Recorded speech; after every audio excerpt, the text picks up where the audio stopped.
les macronistes et le Rassemblement national main dans la main, que c'est la première fois de toute l'histoire de la Ve République que l'extrême droite vote une loi immigration, même sous Pasqua, ça n'était pas arrivé, et que non seulement ils l'ont fait voter avec les voix de l'extrême droite, mais avec le programme directement de l'extrême droite, puisqu'on retrouve dans cette loi immigration des choses sur la préférence nationale directement issue du programme de Jean-Marie Le Pen. Alors, quand on parlait de cette loi immigration, que nous abrogerons, eh bien, Darmanin, main sur le cœur, nous expliquait qu'il fallait voter cette loi immigration. Pourquoi? Parce que dans cette loi, ils interdisaient enfin que les enfants soient enfermés dans des centres de rétention administrative. Eh bien, pour bien comprendre l'hypocrisie de ces gens-là, sur une loi immigration qui défigure notre pays, eh bien, la seule chose qui pouvait apparaître un petit peu positive, c'est-à-dire que, enfin, les enfants ne puissent pas être enfermés dans des centres de rétention administrative, eh bien, qu'a fait le gouvernement d'Emmanuel Macron?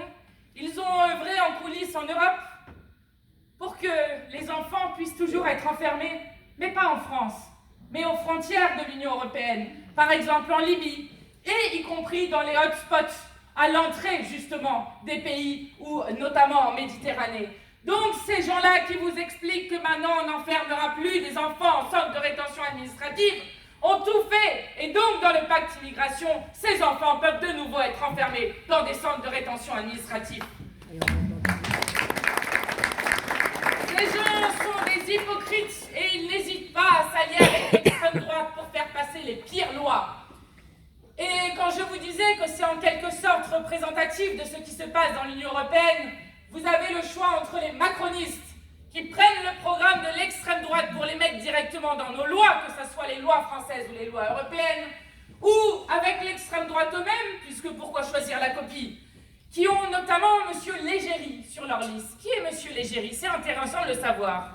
M. Légéry a été patron de Frontex pendant plusieurs années. Il se trouve qu'il a été obligé de démissionner. Pourquoi a-t-il été obligé de démissionner? Parce qu'il y avait une enquête contre lui qui était faite, qui montrait non seulement qu'il était d'une brutalité incroyable avec les agents, mais qu'il violait les droits humains. Et le temps où M. Légéry a été président de Frontex, et aussi le temps où 25 000 personnes ont péri en Méditerranée, voilà le type de candidat que présente l'extrême droite dont apparemment ils sont fiers. Eh bien moi je suis fier que sur notre liste de l'Union populaire, il y ait par exemple Damien Carême, ancien maire de Grande-Synthe et aussi ancien eurodéputé politique, qui montre au contraire qu'il est tout à fait possible d'avoir un accueil digne et humain pour les exilés. Alors, je vous disais, si nous sommes réunis aussi nombreux et nombreuses, c'est parce que nous savons, et même si nous en sommes fiers, que l'enjeu dépasse les élections européennes. Pourquoi est-ce que cet enjeu dépasse les élections européennes? Parce que le 9 juin est la seule élection nationale qu'il y a entre la réélection d'Emmanuel Macron en 2022 jusqu'aux élections présidentielles de 2027. Et donc, quand nous disons que dans les élections européennes du 9 juin, c'est l'après-Macron qui se prépare, il faut comprendre que le soir des européennes, vous allez avoir la classe politico-médiatique qui va vous expliquer tout ce qui va se passer jusqu'en 2027.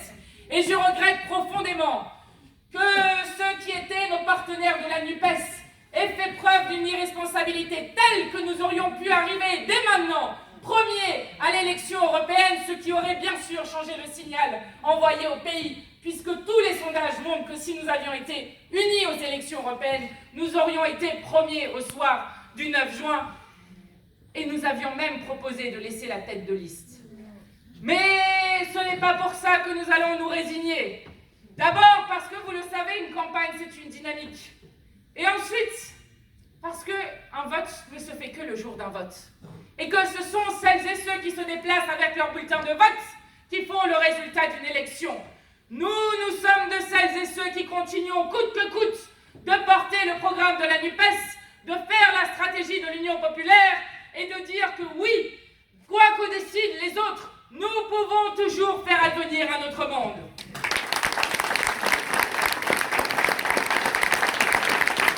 Je le dis, nous ne laisserons pas faire le récit de nouveau pour nous expliquer que la seule alternative qui existerait à Macron serait Madame Le Pen et que que donc si on ne veut pas de Madame Le Pen, il faudrait voter pour Monsieur Macron, et si on ne veut pas de Monsieur Macron, il faudrait voter pour Madame Le Pen. Ces gens sont les mêmes faces d'une même pièce, notamment parce que quand vous regardez leur vote commun, ça a été très bien expliqué tout à l'heure, l'extrême droite et la Macronie votent donc main dans la main contre l'augmentation des salaires, contre le rétablissement de l'impôt de solidarité sur la fortune, pour augmenter les loyers et je ne sais quoi encore. Donc, l'extrême droite et Marine Le Pen est l'assurance vie d'un système et nous ne laisserons pas dérouler de nouveau ce scénario mortifère qui laisserait à dire que finalement nous sommes condamnés à choisir entre le pire et le pire du pire. Nous pouvons faire en sorte de changer l'avenir de notre pays et ce qu'il faut expliquer partout, c'est que inventer un autre avenir commence justement ce 9 juin. Alors, maintenant que nous savons ce qu'il prépare derrière, Marie Messmer vous a expliqué tout à l'heure quelle était la règle des 3% et l'absurdité avec laquelle elle avait été faite, c'est-à-dire sur un coin de table comme ça où on avait dit 3%, pourquoi pas. Bon, aujourd'hui, la Commission européenne, alors que tous les pays se sont enlevés de toutes les règles budgétaires au moment du Covid, aujourd'hui, le Parlement européen, ce mois-ci, devrait discuter de nouvelles règles budgétaires. Et nous savons ce qui va se passer. Dans le budget qui a été discuté fin 2023, ce qu'on appelle le budget pour l'année 2024, il y avait déjà 16 milliards d'économies. 16 milliards. Puis, arrive en février Bruno Le Maire qui explique tranquillement qu'on va annuler 10 milliards de crédits. Donc on enlève 10 milliards supplémentaires, et ce, avec 0 seconde de discussion au Parlement sur cette question. Donc ils ont annulé des crédits sur la rénovation thermique des logements, vous savez, ce qui permet que les gens n'aient pas froid chez eux, qu'ils ne soient pas dans des bouilloires l'été, qu'ils ne dépensent pas je ne sais pas combien justement sur les factures énergétiques. Ils ont enlevé, hop, 1,1 milliard dessus.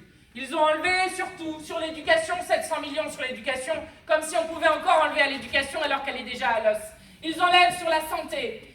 Et là, qu'ont-ils annoncé d'autres? Ensuite, ils nous ont expliqué qu'il faudrait faire encore 20 milliards d'économies sur le budget 2025.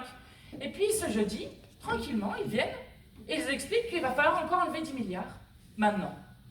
Ce qui veut dire que ce qu'ils sont en train de préparer et de faire est la pire cure d'austérité que n'a jamais connue notre pays, jamais, et qu'ils demandent donc 56 milliards d'austérité au pays en moins de 2 ans. Alors 56 milliards, c'est un chiffre intéressant, parce qu'il se trouve que nous, on a calculé les cadeaux que Emmanuel Macron et son gouvernement ont fait aux plus riches depuis 2017. Eh bien, figurez-vous que les cadeaux faits aux plus riches et aux multinationales depuis 2017, c'est 50 milliards d'euros par an. Donc, je vous explique, c'est toujours la même chose. Hop, ils donnent des cadeaux aux plus riches. On supprime l'impôt de solidarité sur la fortune, on fait la flat tax, etc. On donne aux plus riches, je vous explique que ça va ruisseler, vous avez tous bien vu le ruissellement de votre poche, j'espère. Et puis, à ce moment-là, hop, on agite la peur de la dette que vous avez vous-même créée. Vous créez de la dette, vous agitez les peurs sur la dette, et ensuite, vous expliquez à quel point les gens doivent se saigner pour rembourser les cadeaux qui ont été faits aux plus riches. Ne croyez pas un seul instant que c'est autre chose que ça. L'INSEE dit lui-même que c'est parce qu'il y a une baisse de recettes qu'ils sont obligés de faire de l'austérité. Ce qu'on vous demande aujourd'hui, ce qu'on va vous demander demain, c'est de payer les cadeaux qui ont été faits aux plus riches de ce pays et aux multinationales. Et nous le refuserons toujours.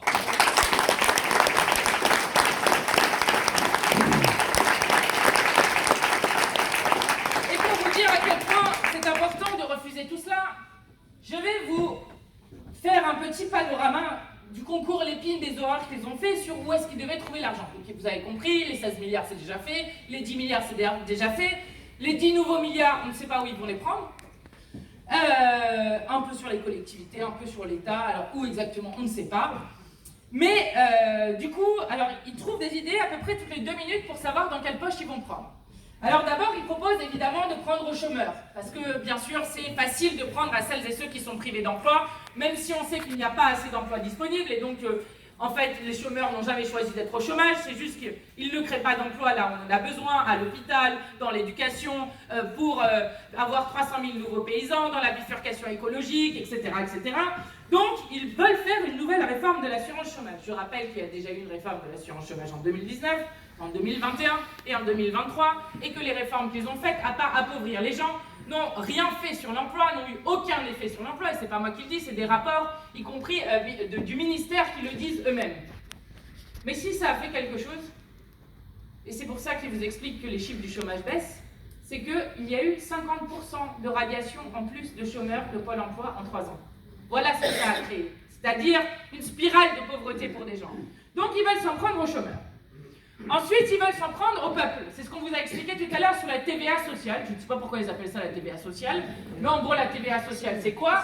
C'est on s'attaque à notre modèle de sécurité sociale, c'est-à-dire que du coup, on enlève des cotisations. Donc vous avez l'impression, comme on enlève des cotisations, que votre salaire en réel augmente un peu. Bon, enfin, tout le monde sait que derrière, c'est sur votre retraite, sur la maladie, etc., que ça vous prend. Ça, c'est la première chose. Et puis, on rebouche le trou avec une augmentation de la TVA. Mais la TVA, que vous soyez milliardaire ou RSA, quand vous allez acheter, par exemple, un paquet de céréales, tout le monde paye la même chose. Donc, la TVA est l'impôt le plus injuste.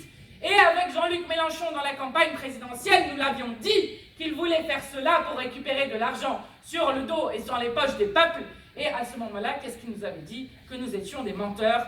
Eh bien, Bruno Le Maire l'a écrit noir sur blanc dans son livre, vous pourrez vérifier, c'est page 68, et en disant, eh bien, pourquoi est-ce que finalement on n'augmenterait pas la TVA? Eh bien, ça aussi, ça s'appelle un racket organisé et du vol qu'il faut absolument refuser.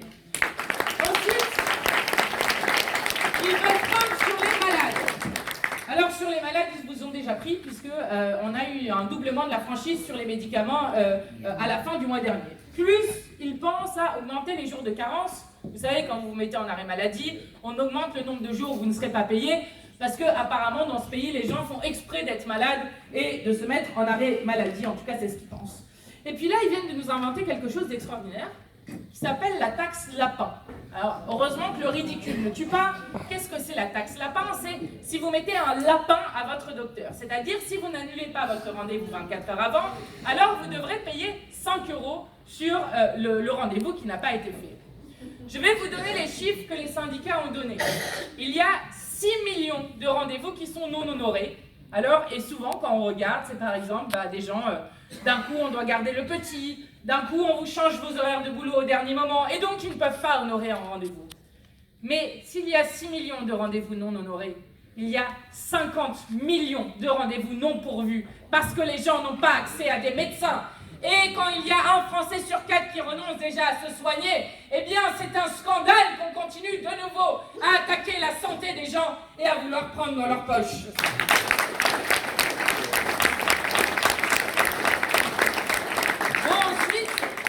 Raconter tout ça, parce que quand même comme ça les gens ils comprennent un peu de quoi, qu'est-ce qu'on est en train de leur préparer pour après les européennes.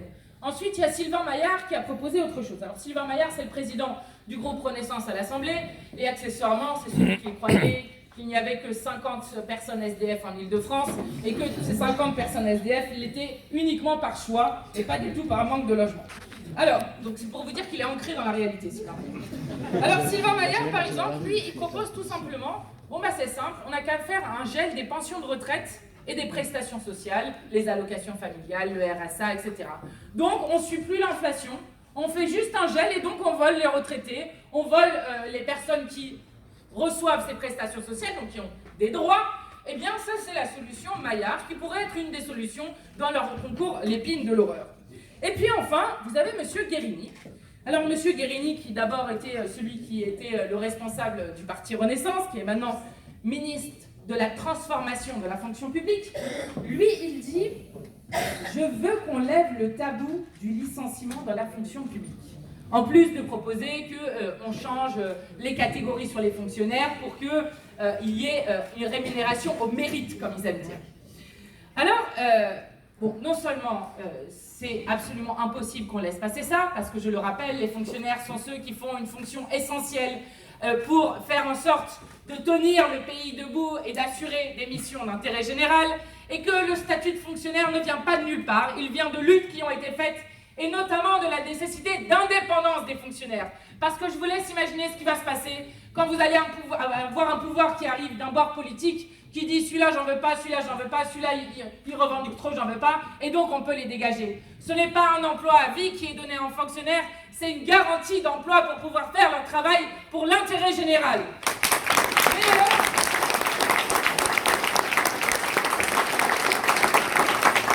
Mais alors, monsieur Stanislas Guérini, nous aussi on veut lever des tabous. Nous, par exemple, on aimerait bien qu'on lève les tabous sur le fait que la France soit championne du versement de dividendes dans le monde. Parce que comme ils pointent les chômeurs comme étant des feignants, comme ils pointent les fonctionnaires comme étant des feignants, eh bien nous disons ici que les premiers parasites de ce pays, ça s'appelle les actionnaires. Nous, on aimerait bien lever le tabou sur le fait qu'il y a quand même un problème sur le nombre anormalement élevé de milliardaires dans ce pays, et notamment le fait que le Français le plus riche du monde soit un Français, et l'homme le plus riche du monde soit un Français, et que la femme la plus riche du monde soit une Française. Nous, on aimerait bien lever le tabou sur le fait que la France détient un triste record sur le nombre le plus élevé en Europe de morts au travail.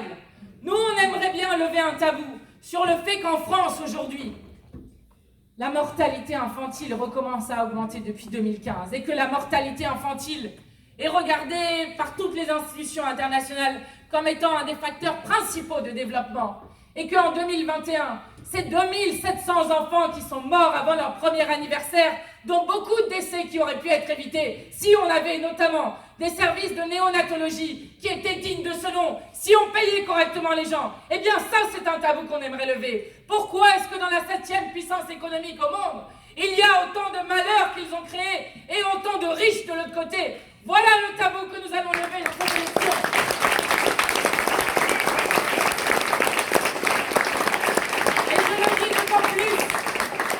Que pour tous ceux qui vous expliquent qu'il n'y a pas d'argent dans ce pays, retenez ce chiffre. La France est 5 fois plus riche en 2023 qu'elle ne l'était en 1983, quand on a instauré la retraite à 60 ans. Donc le bulletin Manon Aubry le 9 juin est celui qui redit « Oui, nous allons taxer les super-profits. Oui, nous allons remettre l'impôt de solidarité sur la fortune. Oui, nous pouvons et nous allons augmenter les salaires. Et oui, nous continuons de défendre la retraite à 60 ans. » C'est la seule élection nationale. Donc le seul moment où vous pouvez les stopper sur cet immense plan d'austérité, c'est le 9 juin. C'est ce qu'il faut expliquer aux gens, notamment pour la défense des services publics. De même, le 9 juin, nous devons utiliser notre bulletin de vote pour exprimer notre attachement à la paix. Et je ne serai pas longue sur cette question, mais je voudrais quand même dire quelques mots pour Gaza. Cela fait cette semaine 6 mois que Gaza est bombardée quotidiennement, que le blocus illégal est total. Mais ça ne fait pas 6 mois que cette guerre a commencé. Cette guerre n'est pas une guerre de religion, c'est une guerre de territoire qui s'appelle la colonisation, qui s'appelle l'apartheid et qui s'appelle tout ce qu'il faut en ce moment un génocide.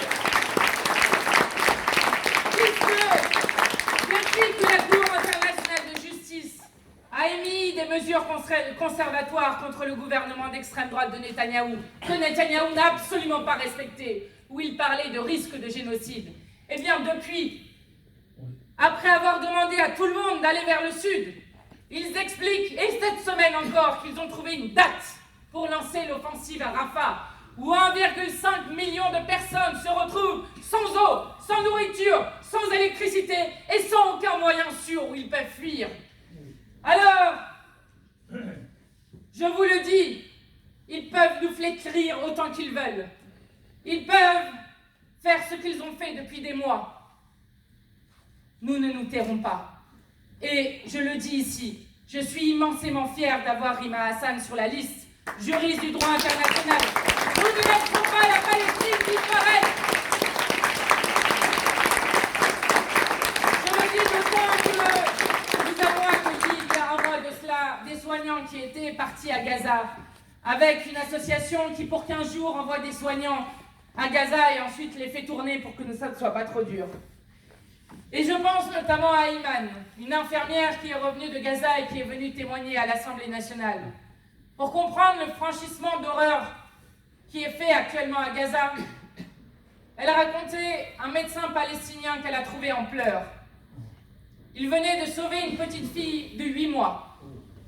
Normalement, lorsque vous êtes soignant et que vous avez choisi ce métier pour sauver les autres, pour vous occuper des autres, eh bien, lorsque vous sauvez une enfant de 8 mois, normalement, vous avez un moment où vous devez vous sentir un quelque peu satisfait. Eh bien, ce soignant pleurait en disant à Iman, sa collègue infirmière, « Je crois que j'aurais dû laisser cette petite fille mourir. Parce que toute sa famille était morte dans l'explosion qui avait été faite par les frappes de Tsahal. Et que cette petite fille, pour la sauver, ils avaient dû l'amputer. Et il se disait, ai-je eu raison de sauver cette petite fille dans l'urgence du moment, qui se retrouve sans famille, amputée et dans l'enfer de Gaza. Voilà les franchissements d'horaires qui se passent actuellement. Eh bien, je vous le dis, je suis fier de pouvoir me regarder dans un miroir. Je suis fier d'être avec le peuple français, majoritairement pour la paix. Je suis fier d'être président du seul groupe parlementaire qui est refusé de se lever pour applaudir le soutien inconditionnel à Netanyahou.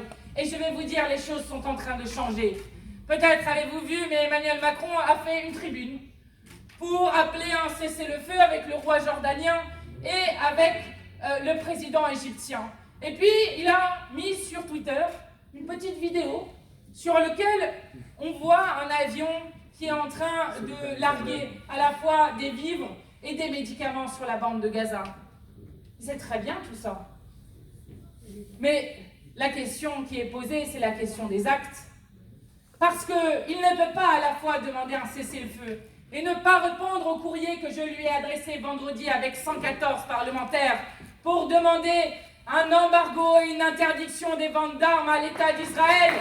Parce que nous savons que 100 000 munitions ont été envoyées par grand secret vers Israël fin novembre et que ce sont exactement les mêmes munitions de fusils mitrailleurs qu'on retrouve dans les massacres de la Farine, c'est-à-dire ces gens qui ont été tués et assassinés juste parce qu'ils essayaient d'avoir accès à de la nourriture alors que la famine est utilisée comme une arme de guerre. De même, où sont les actes alors que la France est membre du Conseil de sécurité de l'ONU pour déposer ne serait-ce qu'une résolution pour appeler au cessez-le-feu permanent? Où sont les actes pour la reconnaissance de la Palestine alors que 138 États dans le monde l'ont d'ores et déjà fait et que l'Espagne, Malte, l'Irlande et la Slovénie s'apprêtent à le faire? Nous demandons des actes et nous ne nous tairons pas parce que nous, c'est notre honneur devant l'histoire de ne pas laisser un génocide se dérouler sous nos yeux sans avoir rien fait. Et je vous le dis, comme me l'ont dit tous celles et ceux que j'ai vus revenir de Gaza, que ce soit des Palestiniens ou des gens qui ont été aidés, lorsque parfois vous vous sentez impuissant, lorsque parfois l'émotion vous submerge, parce que nous avons gardé notre humanité commune, eh bien rappelez-vous toujours que les Palestiniens et les Palestiniennes regardent chacune des actions qui sont faites pour eux, chaque manifestation, chaque événement, et ils sentent ainsi la force des peuples qui, dans le monde entier, manifestent contre Netanyahou, jusqu'en Israël lui-même.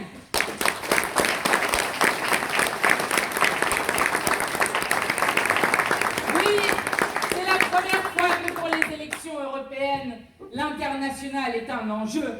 Eh bien, là aussi, c'est le moment de réaffirmer face à tous les battants de guerre que nous serons toujours du camp de la paix et du droit international. Alors, je voulais terminer, après vous avoir donné ces arguments, pour vous dire que hier était une date importante pour nous. Puisque hier, c'était exactement les 2 ans du premier tour de l'élection présidentielle. Et je veux vous rappeler que nous avons raté le second tour de l'élection présidentielle à 420 000 petites voix. C'est-à-dire, si vous rapportez ça à un bureau de vote, à 6 voix par bureau de vote. L'enjeu numéro 1 pour nous va être la mobilisation des gens. Nous le savons. Et c'est pourquoi il faut faire comprendre à chacun et à chacune que d'ores et déjà, maintenant, se joue l'après-Macron. J'ai regardé ici à Brest et dans le Finistère. À Brest, vous étiez à 50% d'abstention. Dans le Finistère, à 45% d'abstention. Et tout à l'heure a été rappelé un chiffre absolument essentiel. Si nous faisons revenir ne serait-ce que la moitié des gens qui ont voté pour l'Avenir en commun et Jean-Luc Mélenchon aux élections présidentielles aux urnes, alors nous faisons déjà 20%. Et je vous assure qu'à 20%, l'histoire n'est plus du tout la même. Ces réunions publiques, comme nous en tenons une ici, il y en a un peu partout dans le pays. Nous avons décidé de faire ça pour lancer la campagne européenne, y compris parce que cela permet d'échanger les arguments entre nous, de nous donner de la force, et aussi de nous rappeler que parfois il faut aussi avoir plaisir à mener le combat politique que nous menons. Et moi, j'ai beaucoup de plaisir à vous voir toutes et tous. Mais ensuite, nous allons privilégier d'autres modes d'action.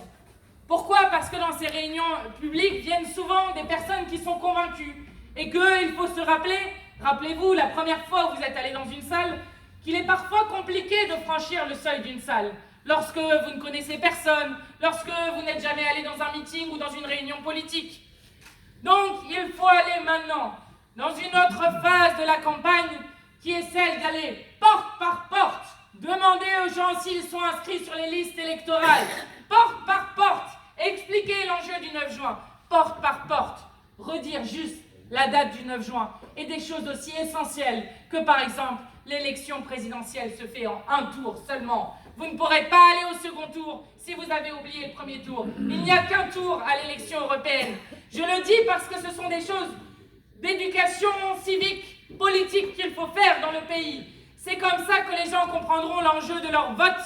C'est comme ça que les gens comprendront aussi la nécessité d'aller porter une voix. Et lorsque je vous dis, à 6 voix, nous n'avons pas eu le second tour de l'élection présidentielle, alors chacun et chacune peut comprendre que chaque voix compte. Et chaque voix compte d'autant plus dans un moment où ils espèrent que ce soit une élection sans le peuple. Ils l'espèrent tellement. Tout à l'heure, Anaïs Bellouassa parlait de l'inscription sur les listes électorales. C'est notre honneur comme mouvement politique d'être les seuls à faire campagne pour l'inscription sur les listes électorales. L'État faisait des campagnes nationales avant 2016. Maintenant, il refuse de le faire. Et le pire, c'est que quand nous lançons une campagne, notamment pour faire vérifier très simplement nom, prénom, date et lieu de naissance, si les gens sont inscrits, eh bien, qu'ont-ils fait? Ils ont décidé de changer la possibilité de juste vérifier son inscription en demandant à ce qu'on passe par France Connect. Donc, si vous voyez ce que ça veut dire en termes de difficulté pour juste avoir accès à l'information de savoir si vous êtes bien inscrit, vous comprenez qu'ils ne veulent surtout pas que les gens aillent aux urnes pour les sanctionner. Eh bien, nous irons aux urnes, nous ferons le travail nous-mêmes, et ça sera notre honneur de rappeler que nous voulons des élections avec le peuple. Alors, pour terminer, je voulais juste vous dire que nous allons y arriver. Nous y arriverons, y compris pour une chose que les puissants ne maîtrisent pas, c'est que nous sommes des êtres de liberté. Et il y a quelque chose chez l'être humain que les puissants n'arriveront jamais à briser. Et je voudrais terminer avec les mots d'un écrivain, un poète martiniquais que j'aime beaucoup, qui s'appelle Patrick Chamoiseau, et qui vous dit depuis la Martinique: porter la liberté est la seule charge qui redresse bien le dos. Alors, le 9 juin, la tête de haute, le dos droit, allons voter pour la liste conduite par Manon Aubry pour mettre un frein au monde de malheur d'Emmanuel Macron et inventer un autre futur. Plein de force, les amis, merci pour tout.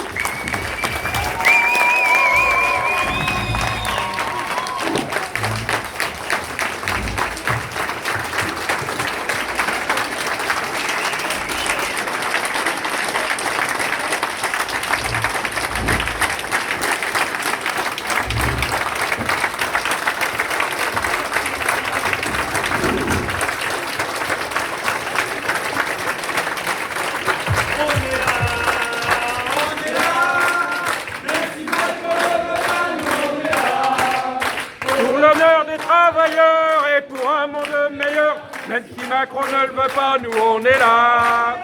On est là. On est là. Et on est là. Nous on est là. Pour l'honneur des travailleurs et pour un monde meilleur. Même si Macron ne le veut pas, nous on est là. Et on est là. Nous on est là. L'honneur des travailleurs et pour un monde meilleur, même si Macron ne le veut pas, nous on est là. Bravo! Bravo et merci! Merci. Merci à tous les intervenants. un maximum de bruit pour tous les militants qui ont participé à l'organisation de cette réunion.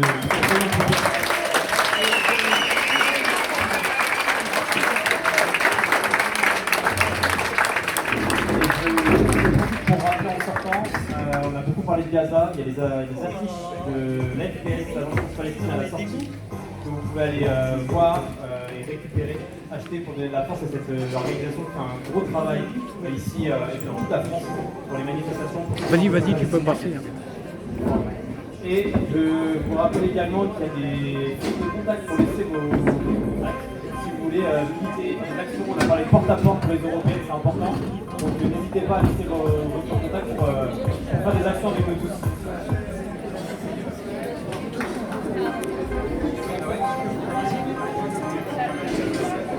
Une annonce importante antifasciste. Je passe le micro aux organisateurs à Saint-Élieu le 21. Alors, une petite attention encore. Le 21 avril, le dimanche 21 avril, à Saint-Brieuc, a lieu un énorme rassemblement antifasciste. Donc, on vous invite à rejoindre Saint-Brieuc à partir de 12h. C'est sur la promenade, je crois. Les promenades. Il y aura, ce sera une fête en fait, antifasciste, avec des boulangers investis en fait dans l'écologie, des féministes bien sûr, antifascistes et des terres. Donc ce sera aussi la façon pour vous de préparer les élections du 9 juin.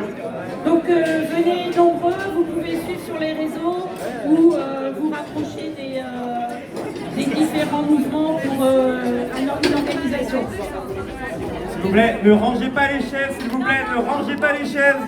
Laissez la salle telle quelle, s'il vous plaît, merci.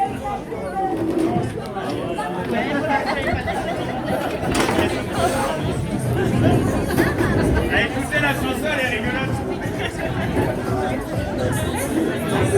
Merci beaucoup.